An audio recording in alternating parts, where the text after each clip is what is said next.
Hello, welcome to Popalong RC, the RC car channel dedicated to RC car racing, and we are in the thick of our silly season when it comes to RC cars.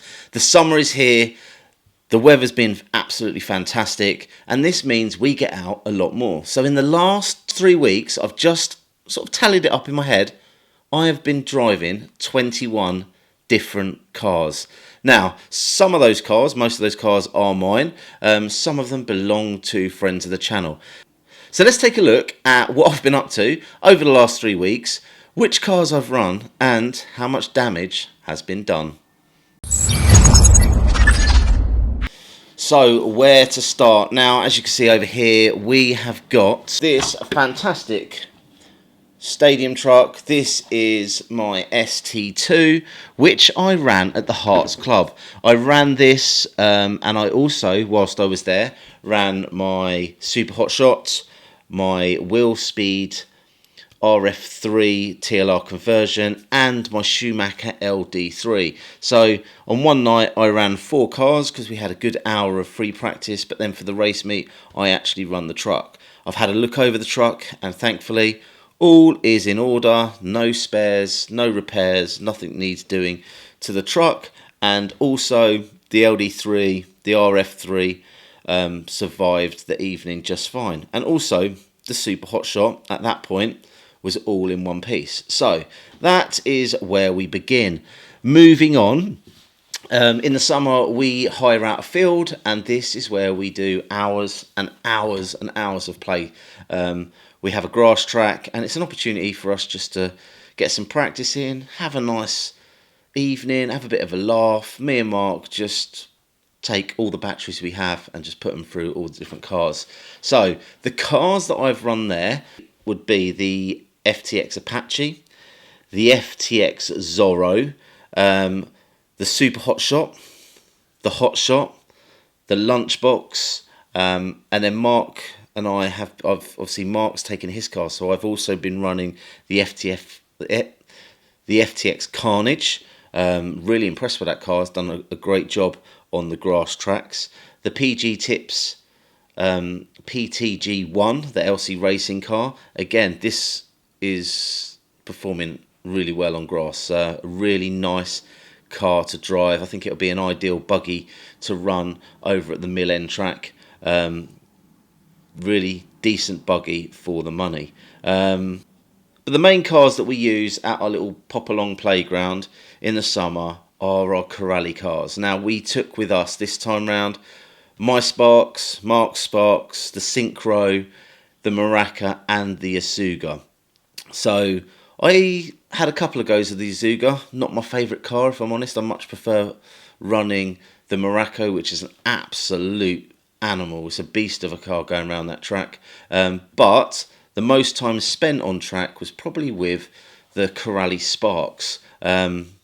Countless hours of track time with those things. They have really earned their keep this last couple of weeks.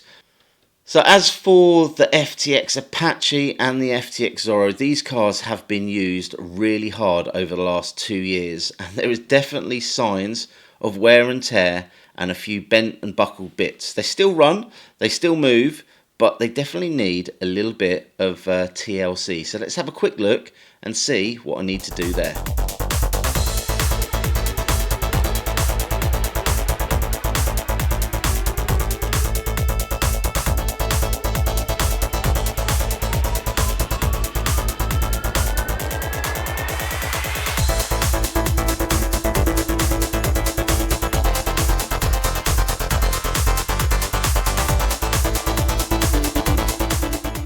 So as for my Tamiya's, we've got the Tamiya Hot Shot here.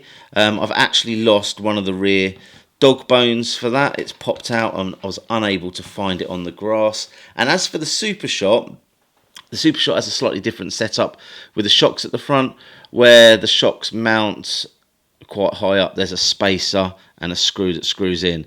Unfortunately, on the Popalong school track, the screw popped out and I've lost the spacer, so I either need to order those parts or I need to sort of bodge something together to get that car back up and running. So at the moment, both my Tamiya Hot Shot and Super Hot Shot are kind of out of action. I could take the dog bone out of the super shot, put it in the hot shot, so the hot shot will be good to go. Moving on to the Popalong GP, what an event. Mind blown. It was amazing. It was everything we wanted it to be and then some. We're really pleased with the amount of people that turned up. It was thriving.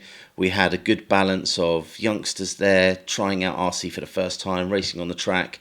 Then we had a few fun races with the lunch boxes, and the guys there created this beautiful shell as a gift for us and a thank you for running our GP at their club. So this is the Popalong Scotch Egg lunchbox, which is going to be a bit of a shelf queen, this one. This is what I'm going to put on the lunchbox when it sits on the shelf. So really pleased with that. Lovely looking shell. And then in the afternoon we had a little bit more structured racing. So we had the 2-wheel drive buggies, 4-wheel drive buggies. We had the short course truck racing as well.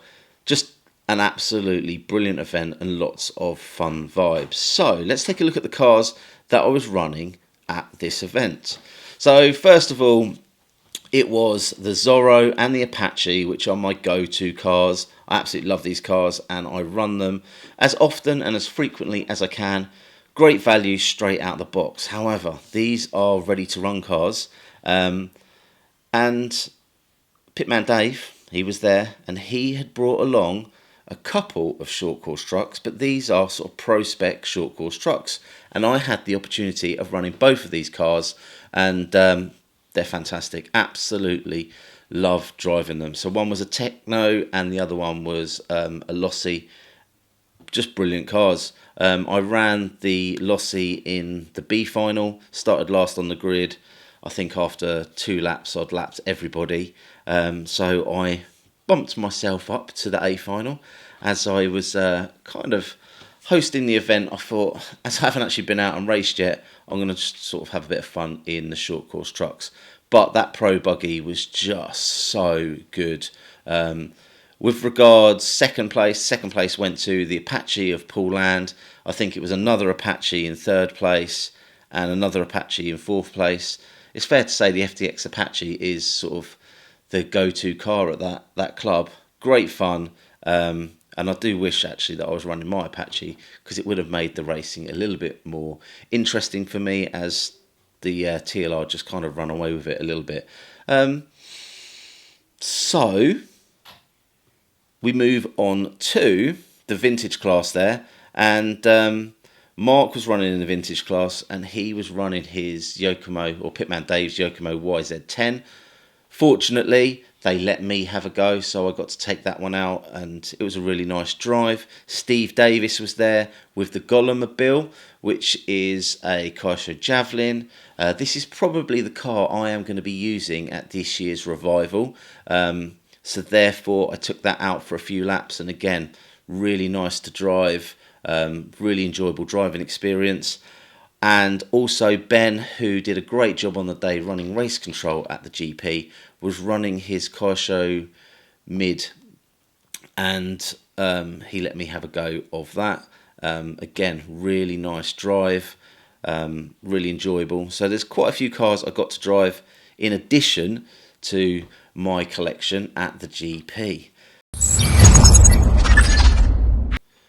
With regards to the indoor racing, I did take my truck to go truck racing with my buddy Steve, and he wanted to give racing a go. Unfortunately, the car that he took there wasn't working, so I let him run my truck, and I forewent racing for the evening. However, between qualifying and finals, there was open track for about 10 minutes, where I got to take out my Tamiya F1 car, and this car is a little bit of a handful, to say the least. There is some serious setup that needs to happen with this car. At the moment, I don't have the skills or the knowledge to get that car up and running. However, this week we're heading off to Halifax for the final round of the Iconic Cup, and I know there's a few people there that can help me with setting up that car so it is ready for racing.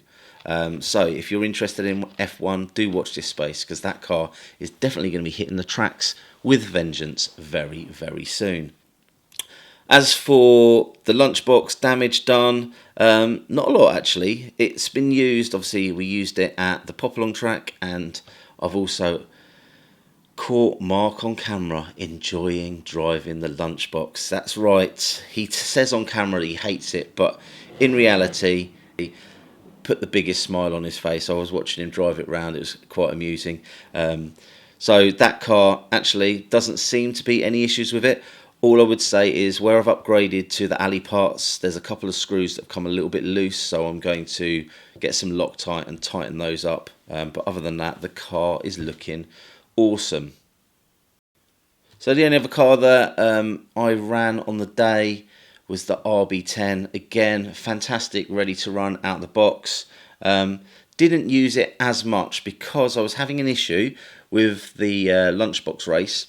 I actually missed the first round of racing due to a radio issue. So the quickest fix I could find was taking the radio gear out of the RB10 and chucking it in the lunchbox. So that means I need to source either a new receiver or something so that I can get that RB10 up and running again. But you know what? This is my favourite time of year for RC. We get to play with so many different cars, and this weekend we are off to Halifax for the final round of the Iconic Cup this year, where I get to run my MO3s and MO5s, and I might even get to have a little practice with someone's F1 car. I have got an F103 that I haven't quite finished just yet, so unfortunately I haven't been able to enter the F1 at the Iconic, but that is a project for next year. Bit of a waffly one today, talking about all this techie stuff, but hopefully if you enjoy some of the things that we do here on the channel, please like, subscribe, hit the old ding dong bell, and hopefully we'll see you trackside again soon.